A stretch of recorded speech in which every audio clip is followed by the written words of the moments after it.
for granting me the honour of voicing on behalf of the Indian National Congress my perspective on the Union budget presented by the Honourable Finance Minister, whom I'm glad to see in the chamber.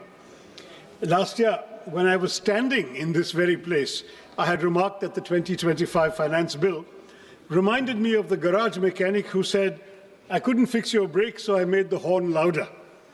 Looking at the budget this year, I'm saddened to observe that though the horn has been muted, that there hasn't been enough movement. For this budget too appears to be a squandered opportunity, equivalent to rearranging the airbags on a crashing car while assuring the passengers that the chassis is sturdy and they will feel better afterwards. This budget is praised for prudence, but prudence without vision or fairness is hollow.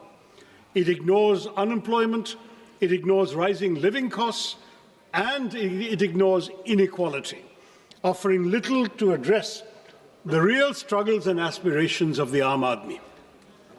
The government speaks endlessly of welfare, but its spending tells a very different story. Behind flashy announcements like chronic underutilization and administrative failure. Media reports show that of over 5 lakh crore budgeted for 53 major welfare and infrastructure schemes last year, barely 41% was spent in the first 9 months of the fiscal year. Take the Jal Jeevan Mission, allotted 67,000 crores, it managed to spend an astonishingly low 31 crores in 9 months. The much-touted PM Schools for Rising India scheme spent only 473 crores out of 7,500. Most shocking of all, the Pradhan Mantri Anusuchit Jati Abhyudaya Yojana, meant for the socio-economic upliftment of scheduled castes, utilized out of 2,140 crores, merely 40 crores. This is not governance, Mr. Chairman. This is headline management. Where promises are loud, like that horn, budgets are grand, but delivery is conspicuously absent. The budget this year has landed with a thud, not because of what it contains, but because of what it omits. Behind claims of fiscal prudence lie a more uncomfortable reality. The Indian state is shrinking, not by design, but by compulsion. Government expenditure as a share of GDP has declined over the past decade, briefly rising during the pandemic before reverting close to the 2016 levels, driven by stagnant revenue mobilization.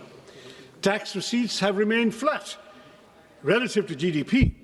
Disinvestment has underperformed, and non-tax revenues increasingly rely on extraordinary transfers such as Reserve Bank of India dividends, an unsustainable substitute for a stable revenue base. More troubling is the shift in the tax burden towards individuals, bearing a greater share of the tax burden than corporations, despite sharp post-pandemic profit growth. To elaborate further, in fiscal year 2017, corporate taxes were 3.2% of GDP, personal income tax was 2.3% of GDP. In fiscal year 27, that is 10 years later, they are projected to be 3.1% for corporates and 3.7% for personal income tax of individuals. So your revenue is coming disproportionately from the individual taxpayers. Fiscal consolidation since COVID has been achieved largely through expenditure compression, presenting necessity as virtue and compulsion as choice. Within these constraints, the government has relied on low-cost measures such as tax simplification and targeted incentives, but the budget offers no credible medium-term framework linking spending to employment and productivity. Capital expenditure is emphasized, yet weak demand, stagnant wages, high youth unemployment, compressed welfare spending, and inadequate devolution to states all persist, leaving India fiscally disciplined but developmentally constrained, without the revenue capacity or strategic clarity to deliver real economic security for the Aam Aadmi. This is why, Mr. Chairman, this is what I call an underwhelming budget. Now let me look at specific sectors. M.S. Swaminathan had famously said, if agriculture goes wrong, nothing else will have a chance to go right. And this, I believe, is as good a starting point as any. Mr. Chairman, it's high time we stop treating agriculture as some issue that will sort itself out. because 46.1% of India's workforce and 60% of our population depend on agriculture and allied activities. Despite agriculture contributing 16 to 17% of GDP, it receives only 3% of this union budget, 1.62 lakh crore, which is a 5.1% cut from last year's 1.71 lakh crore. Now, this underinvestment is all the more alarming, Mr. Chairman, given the existential threats facing Indian agriculture today. This sector, vital as it is increasingly threatened by climate change and misaligned farming practices. Nearly two-thirds of the country are prone to drought, and the toll of weather-related disasters has been severe. Yet the Fasal Bima Yojana, meant to protect farmers, has failed. Flawed assessments and opaque settlements have reduced compensation to token amounts, 1 rupee, 3 rupees, 21 rupees, as your minister himself has acknowledged, turning protection into systemic injustice. Matters are worsened by cuts that leave the scheme at its lowest budget allocation in 8 years, fueling fears that new initiatives will repeat a familiar cycle of announcement without commitment, as seen last year when Gradley announced missions on cotton technology, pulses, vegetables, fruits, and hybrid seeds, all quietly faded with zero funding in the revised estimates. These announcements are like modern courtships, promises without commitment. That's what this government does to us. At a time when farm distress is deepening, the budget silence on revising the PM Kisan Nidhi disbursement speaks louder than any promise made elsewhere. हमारे किसानों की आय दोगुनी करने का वादा तो आपसे पूरा हो नहीं पाया। कम से कम उनकी सम्मान निधि ही बढ़ा दीजिए। पिछले 6 सालों से ये सिर्फ 6,000 रुपए पर ही अटकी हुई है। While there is an imperative need for breakthroughs in research and development and AI-driven agricultural technologies, paradoxically, funding allocations for agricultural research and education have dipped by 4.8% from the previous year's 10,466 crore, that's now to 9,967 crore, decreasing precisely when the finance minister is announcing new AI schemes. And frankly, Madam, touting a new AI app when the majority of our farmers can't afford fertilizers, harvesters, or tractors seems rather detached from reality, except of the virtual kind. Now, this budget speaks at length about crops from cashews to coconuts, yet ignores one of agriculture's most persistent concerns, pepper. Once hailed as black gold, the sector is now in distress in my state. In Kerala, which is one of the country's leading producers of pepper, output has fallen from 40,000 plus tons to 30,000 tons and is projected to decline by a further 28.7% in the foreseeable future. The uncomfortable truth, Mr. Chairman, is that our spice market faces such deep challenges today that if history repeated itself, the British might not even bother looting us for it. Next to unemployment. This House has had this conversation far too many times. We recite the same statistics, express the same concerns, and then move on, while unemployment quietly worsens. The data at the end of 2025 makes one thing unmistakably clear. Rural unemployment has stagnated at 3.9%, while urban unemployment continues to rise, ending at 6.7% in December. The crisis is now starting to concentrate where aspirations and frustrations are colliding in our cities. And yet even the centre's flagship responses have failed to rise to the moment. Under the Pradhan Mantri Kaushal Vikas Yojana, barely 41% of certified candidates secured placements. More than half of those jobs were concentrated in just 5 sectors. And of the 1,380 crores released, 278 crores remained unutilized.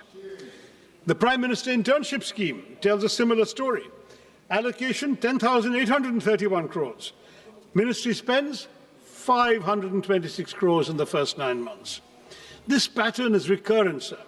In fiscal year 25, allocations were cut after large unspent balances, with actual spending at just 680 crores. So much for creating employment when we can't even spend the money allocated for the job of creating employment. And what of gig workers, the backbone of our new economy? There is no mention of them in the budget. Their welfare has been deprioritized at a time when unrest grows over the absence of clearly defined benefits, time-bound claims and appeals mechanisms, and mandatory disclosure of work hours, earnings and deductions. This silence further weakens the gig workers' access to social security in practice. Any discourse about the workers of our country stands incomplete without a discussion about Manrega, now replaced by the ambitious VB-G Act. It increased guaranteed work days from 100 to 125, introduced weekly wage payments, but at the same time it hollowed out the legal employment guarantee. While Manrega was demand-driven, fully centrally funded for unskilled wages, and rooted in decentralized planning, the new Act caps central funding through state-wise normative allocations, shifts 40% of the costs, the wage costs, to most states, and allows the scheme to be paused for up to 60 days during the peak agricultural seasons, shrinking the real window of guaranteed work. Once a state's allocation is exhausted, workers' statutory right to employment effectively ends. This converts an open-ended rights-based program into a budget-restricted, centrally rationed scheme where fiscal ceilings override legal entitlements. The VB-G scheme received a massive allocation of 95,000 crores in this budget, yet it has a major overlooked flaw that also needs to be addressed as soon as possible, Madam Minister. It attempts inclusion, but perhaps unintentionally drives technological exclusion. Manrega trusted the panchayats and gram sabhas to plan work based on local needs and community strengths. But the G Act mandates dashboards with GIS tools, PM Gati Shakti layers, central digital stacks. Local priorities are filtered through a Viksit Bharat National Rural Infrastructure Stack, making biometrics, geotagging, dashboards, and AI audits statutory requirements. Thus, for millions of tech workers, of rural workers, one tech failure will mean exclusion without appeal and work without skill considerations. Now, when you have millions struggling to find work, Mr. Chairman, the least the government can do is to ensure that they move freely across the country to seek opportunities.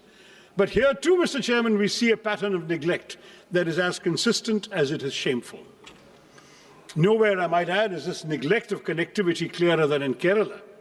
Despite repeated demands for new railway lines to decongest existing routes, the state finds no mention in the Finance Minister's much-touted 7 high-speed railway corridor initiative. One is compelled to ask, does strategic connectivity end where political inconvenience begins? The consequences of this neglect are borne daily by passengers and railway staff alike in my state. Chronic overcrowding has pushed passenger capacity to dangerous limits. Sanitation has visibly deteriorated. Even basic facilities remain inadequate. It's telling, Mr. Chairman, that locomotive pilots entrusted with the safety of thousands are forced to work without assured access to toilets. For passengers, the experience is no better. Overcrowded coaches, unsanitary conditions, and a steady erosion of dignity that no glossy brochure can conceal. These failures are structural, they're not incidental. The railway sanction strength across categories stands at over 2 lakhs, yet only about 1.59 lakh employees are in service. This staffing deficit compromises safety, delays operations, and stretches frontline workers beyond reasonable limits. A railway system cannot run on announcements alone. Continued underinvestment in capacity, personnel, and basic human conditions risk turning the nation's lifeline into a symbol of administrative exhaustion. And it's not just railways, Mr. Chairman. We hear of national corridors and maritime ambitions. But Vizhinjam Port, India's gateway to global trade, our only port that can host the world's largest container ships, is treated as a local afterthought, with no central support announced for the road and rail connectivity that is hampering its potential as a world-class transshipment port.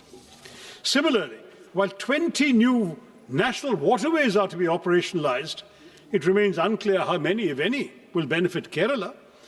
Ship repair ecosystems are promised in Patna and Varanasi, but not in a state with 44 rivers and a rich inland waterway network. Our coastal communities, Mr. Chairman, face the deadly peril of sea erosion that has already leached so much of our territory into the sea.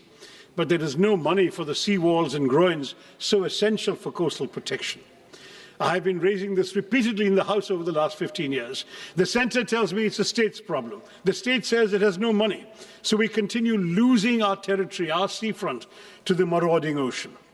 The lives and livelihoods of our fisherfolk, mostly living below the poverty line, are apparently of no concern to our budget makers either. And if maritime connectivity disappoints, Mr. Chairman, should we rely on the air? The regional connectivity scheme, which promised to give wings to the armed Nagrik to lift aspirations off the ground, make the skies accessible to all, yet today, many of those promises lie grounded. Nearly a decade on, at least 11 airports launched under UDAN have seen flights taper off or disappear altogether. Runways without aircraft, terminals without passengers, skies conspicuously empty. Last year, we were promised a modified UDAN with 120 new destinations and 4 crore passengers. But in this budget, Mr. Chairman, UDAN does not even earn a mention. Not just that, but for fiscal year 24-25, a total of 81 airports owned and operated by the Airports Authority have incurred financial losses. Duopolies have led to declining service quality, with the Indigo fiasco exposing the vulnerabilities of our airline industry. When aviation policies cannot stay airborne beyond announcements, one must ask whether this government is still committed to democratizing the skies, as it claims, or rather, as the minister claimed last year. Mr. Chairman, if connectivity cannot move people physically, one would hope education might lift them socially and economically. But here too, we see a betrayal of promises. India speaks of global excellence while presiding over domestic neglect. The national education policy promised 6% of GDP for education.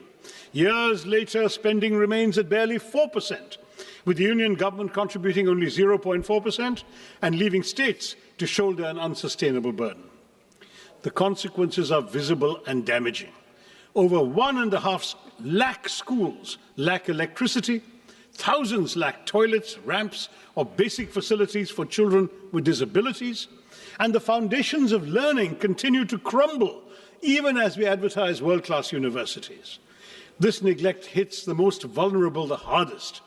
For scheduled castes, enrollment falls from 99% at the preparatory stage to 70% at the secondary level. For scheduled tribes, from 99% to just 67%. These numbers reveal a system where poverty pushes students out of classrooms and into premature work.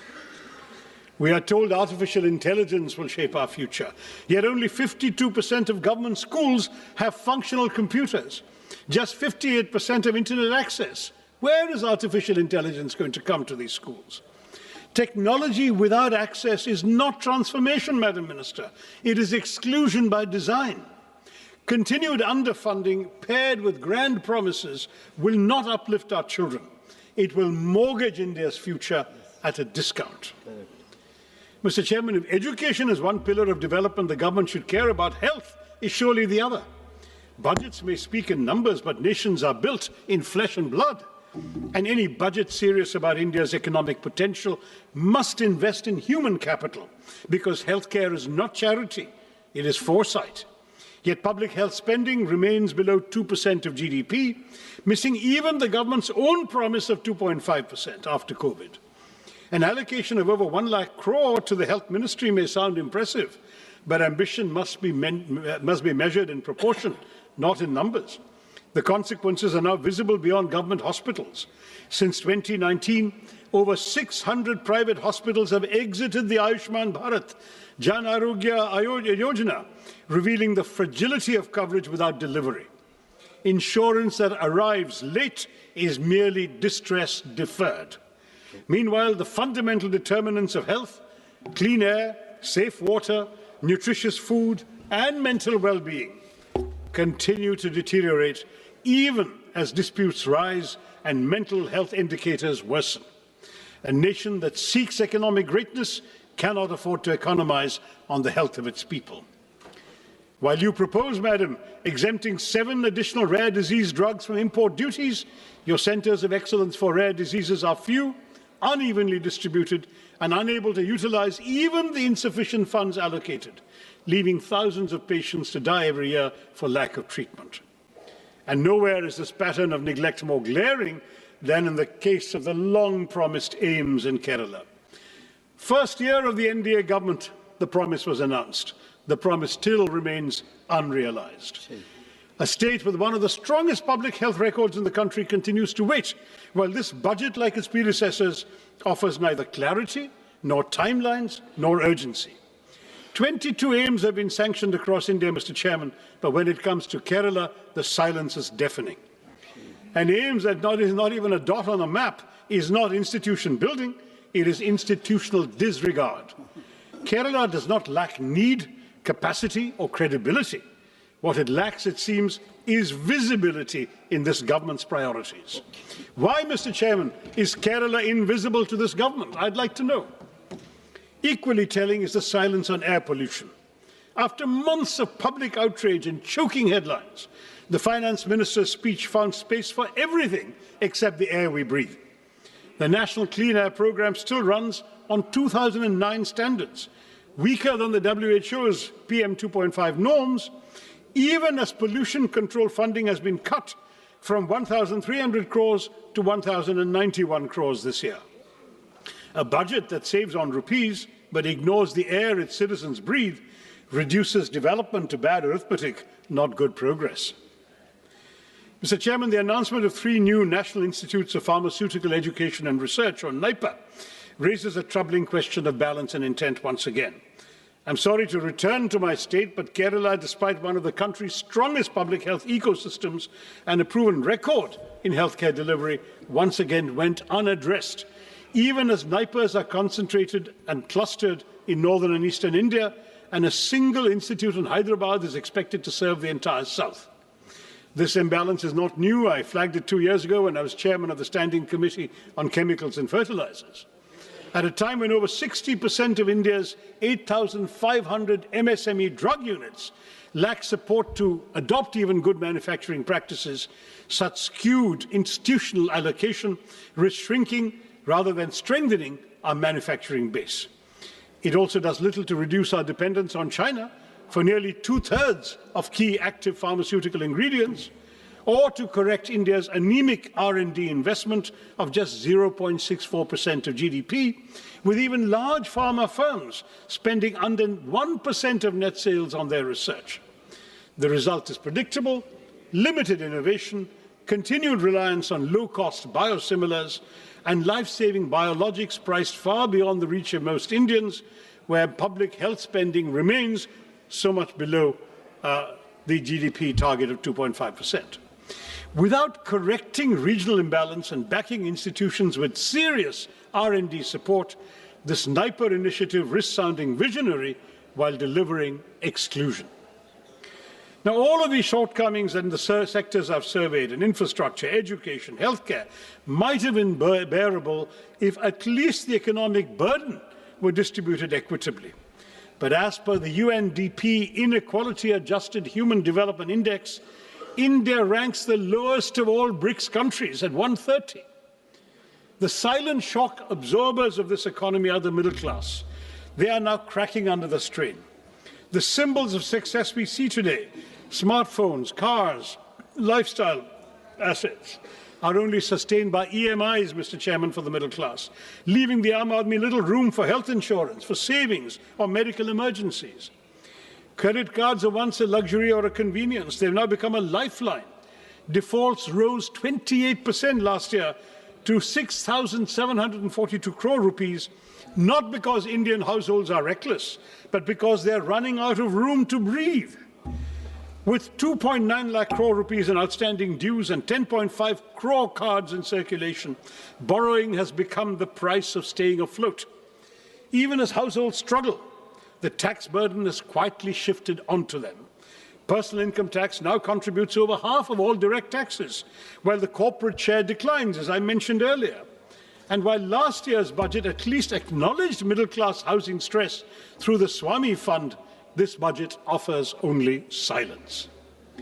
Inflation may look subdued on paper, but for citizens, the cost of living has merely been shifted. When the state fails to provide clean air, safe water, and uncontaminated food, households are forced to buy privately what should be public goods: air purifiers, water filters, basic safeguards.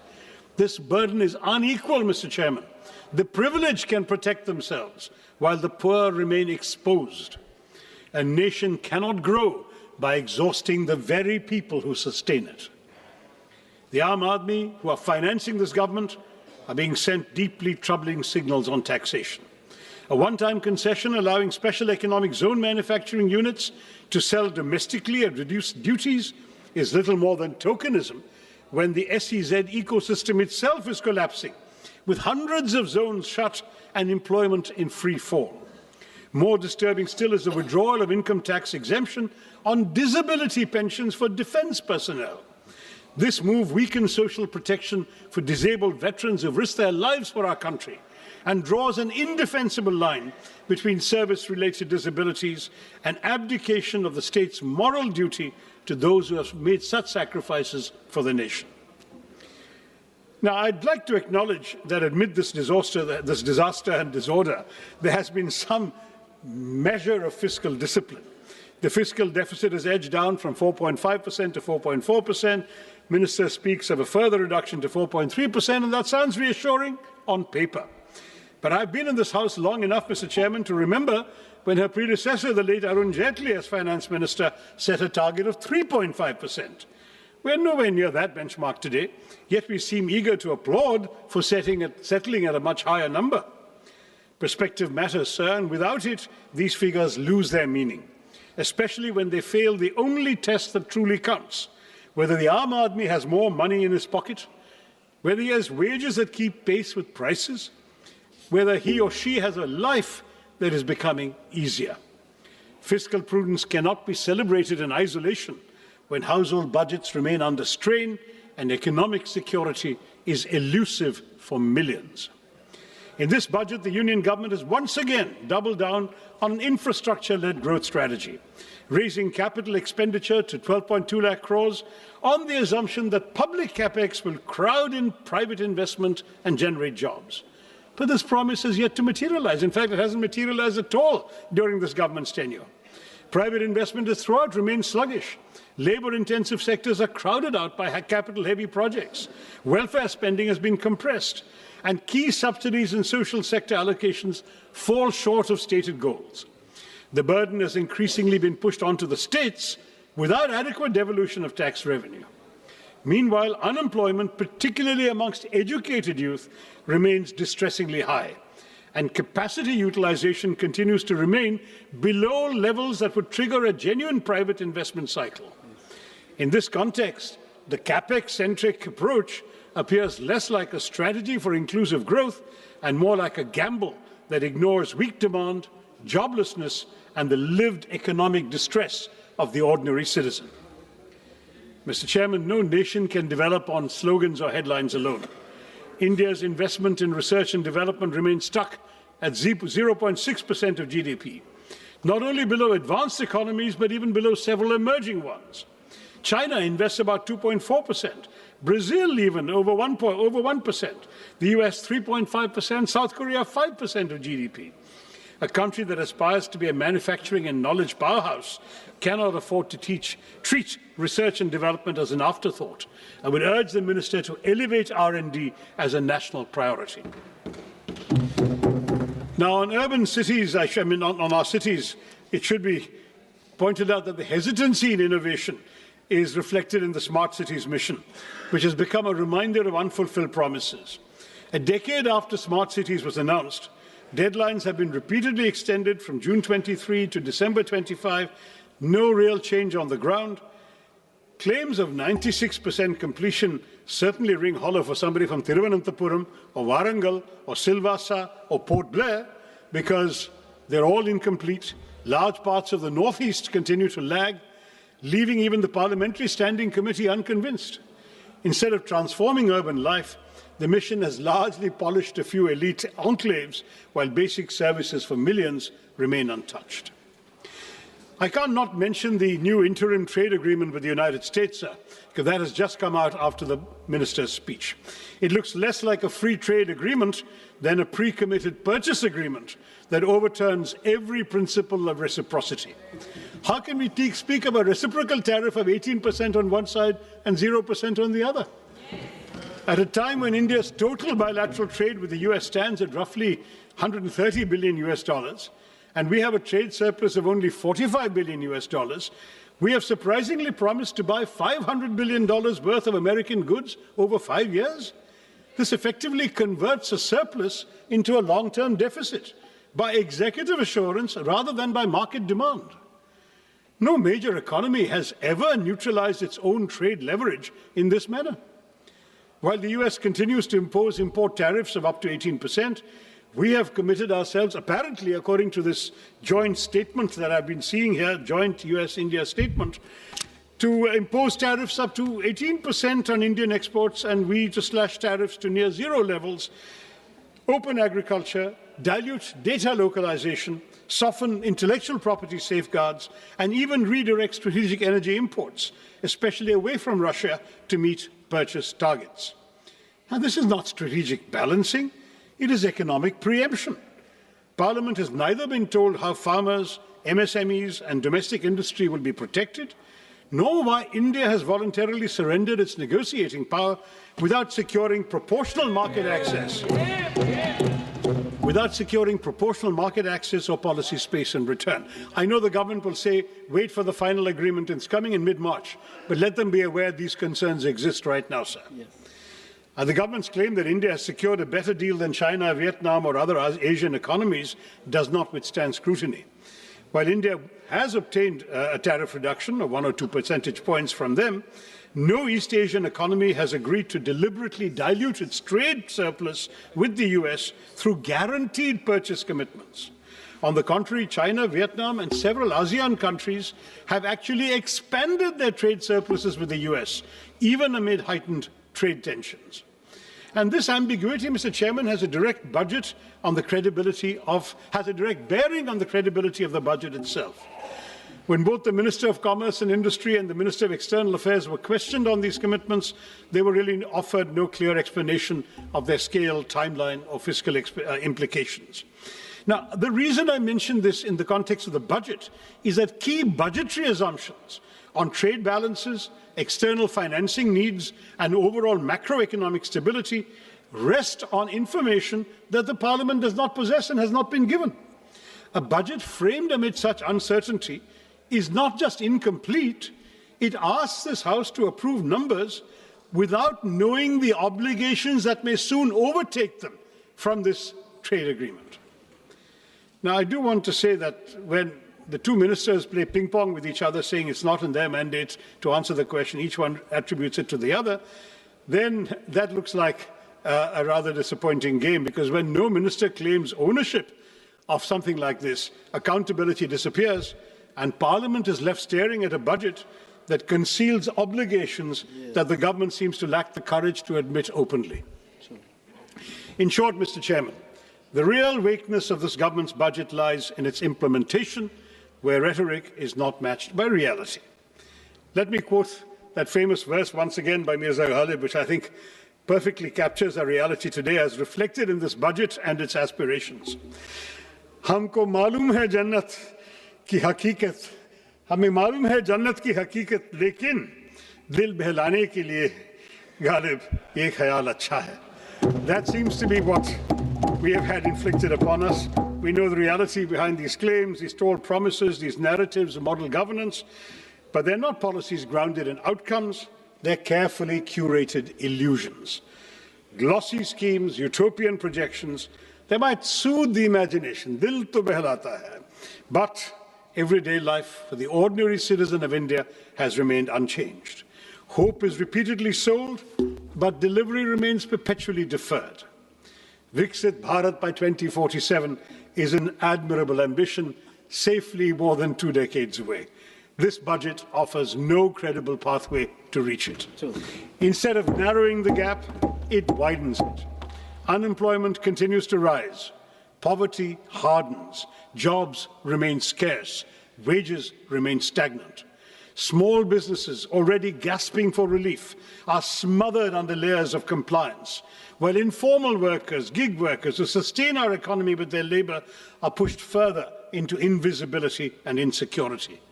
Government promises railways, yet stations crumble. They speak of flight, yet Udan has flown away.